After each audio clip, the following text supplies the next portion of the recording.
ادع إلى سبيل ربك بالحكمة والموعظة الحسنة وجادلهم بالتي هي أحسن إن ربك هو أعلم بمن ضل عن سبيله وهو أعلم بالمهتدين. السلام علیکم ورحمۃ اللہ وبرکاتہ. بسم اللہ الرحمن الرحیم. الحمد للہ رب العالمین والصلاة والسلام علی خیر خلقہ محمد وآلہ وصحبہ اجمعین. اما بعد. اعوذ باللہ من الشیطان الرجیم. بسم اللہ الرحمن الرحیم. لا تلقوا بأیدیکم الی التہلکہ. ناظرین و سامعین حضرات، آج کے درس کا عنوان ہے بیماریوں سے حفاظت کے لیے احتیاطی تدابیر اختیار کرنا اسلامی تعلیمات کے منافی نہیں. گزشتہ درس میں یہ بات ذکر کی گئی تھی کہ تمام آفات ارضی و سماوی اور ہر قسم کے جسمانی عوارض و امراض تقدیر الہی کے مطابق ظہور پذیر ہوتے ہیں. اللہ ہی تمام آلام و مصائب کو لانے والا بھی ہے اور صرف وہی ان آلام و مصائب کو ختم کرنے پر قادر بھی ہے. یہ بات بھی بتائی گئی تھی کہ اللہ کی مرضی و مشیت کے بغیر دنیا کی کوئی چھوٹی بڑی چیز اللہ کی کسی مخلوق کو نہ فائدہ دے سکتی ہے نہ نقصان پہنچا سکتی ہے. آج کے درس میں اس بات کی وضاحت کی جا رہی ہے کہ کرونا وائرس یا اس جیسی دیگر وبائی بیماریوں سے حفاظت کے لیے احتیاطی تدابیر اختیار کرنا اور محکمہ صحت کے ماہرین و متخصصین کی ہدایات کے مطابق اپنی زندگی گزارنا یہ اسلامی تعلیمات کے منافی نہیں ہے. اس لیے کووڈ-19 یا کرونا وائرس کے خطرات سے بچنے اور اس کے پھیلاؤ کو روکنے اور محدود کرنے کے لیے حکومتوں بالخصوص محکمہ صحت کی جانب سے باہم ایک دوسرے سے نہ ملنے جلنے اور سماجی فاصلہ بنائے رکھنے کی جو ہدایات ہمیں اور آپ کو دی جا رہی ہیں وہ ہماری حفاظت کے مقصد سے ہیں جن پر ہمیں بہرحال عمل پیرا ہونا چاہیے. اس تعلق سے صحیحین کی ایک حدیث میں واضح رہنمائی موجود ہے. اللہ کے نبی صلی اللہ علیہ وسلم نے ارشاد فرمایا، جب تمہیں کسی علاقہ کے بارے میں علم ہو کہ وہاں طاعون کی بیماری پھیلی ہوئی ہے تو اس خطہ اور اس علاقے میں نہ جاؤ،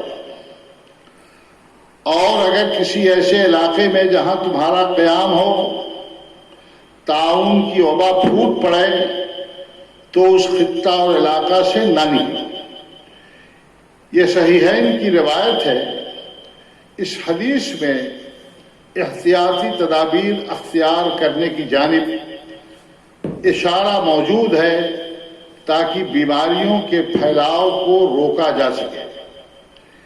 ایک اور حدیث جسے امام بخاری رحمہ اللہ نے تعلیقاً اپنی صحیح میں روایت کیا ہے کہ لا عدوى ولا طیرة ولا ہام ولا سفر وفر من المجذوم كما تفر من الاسد. اللہ کے نبی صلی اللہ علیہ وسلم نے ارشاد فرمایا کہ کوئی بیماری متعدی نہیں ہوتی، بدشگونی کی کوئی حقیقت نہیں ہے، پرندہ کسی کو کوئی نقصان نہیں پہنچا سکتا ہے اور سفر منحوس نہیں ہوتا ہے، اور مجذوم سے ایسے بھاگو جیسے شیر سے بھاگتے ہو.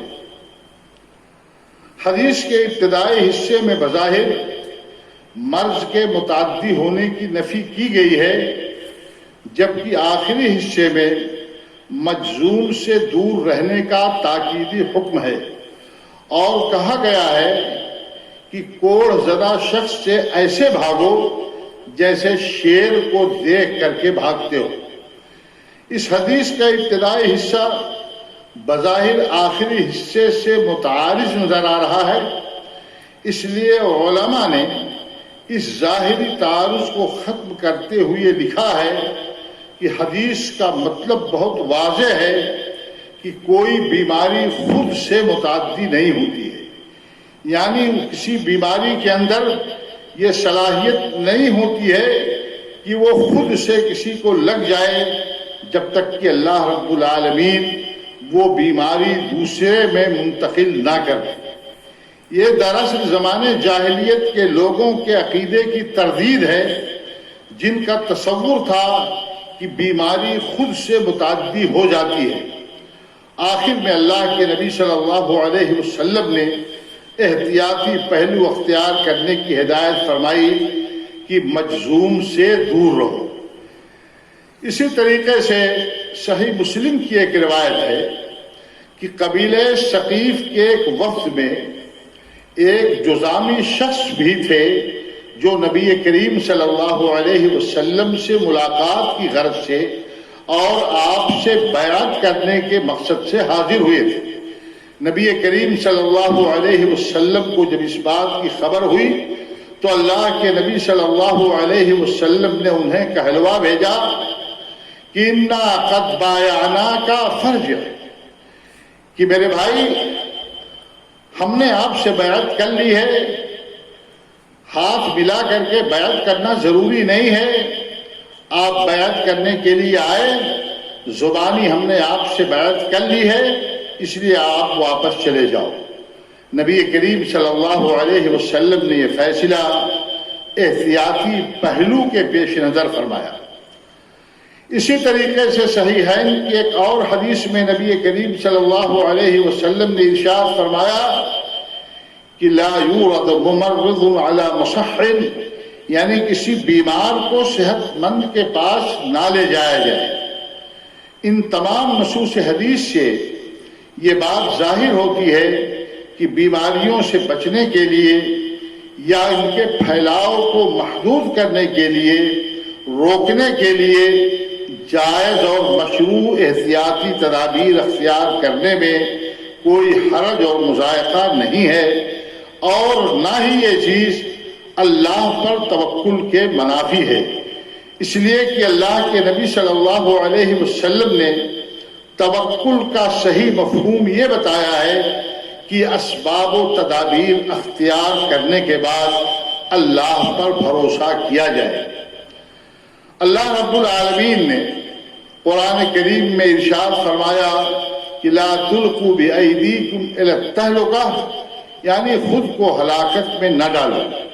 اس لیے مسلمانوں کو چاہیے کہ کورونا وائرس کے خطرات کو کم کرنے اور اس کے پھیلاؤ کو محدود کرنے کے لیے جو تدابیر بتائی جا رہی ہیں ان پر عمل پیرا ہوں، لاک ڈاؤن کی مکمل طور سے پابندی کریں، بھیڑ بھاڑ کی جگہوں میں جانے سے اجتناب کریں، گھروں میں بھی بھیڑ بھاڑ سے بچیں، سماجی فاصلہ برقرار رکھتے ہوئے اسلامی ہدایات کے مطابق اور طبی ہدایات کے مطابق صفائی ستھرائی کا خاص خیال رکھیں۔ اللہ ہم سب کو اس بلا اور وبا سے محفوظ رکھے اور پوری دنیا انسانیت کا امن و سکون جو غارت ہو کر کے رہ گیا ہے اللہ اسے دوبارہ بحال فرمائے۔ یہ اللہ کے لیے مشکل نہیں ہے۔ اللہ رب العالمین ہماری پریشانیوں کو دور فرمائے، آمین۔ وآخر دعوانا ان الحمد للہ رب العالمین، والسلام علیکم ورحمۃ اللہ وبرکاتہ۔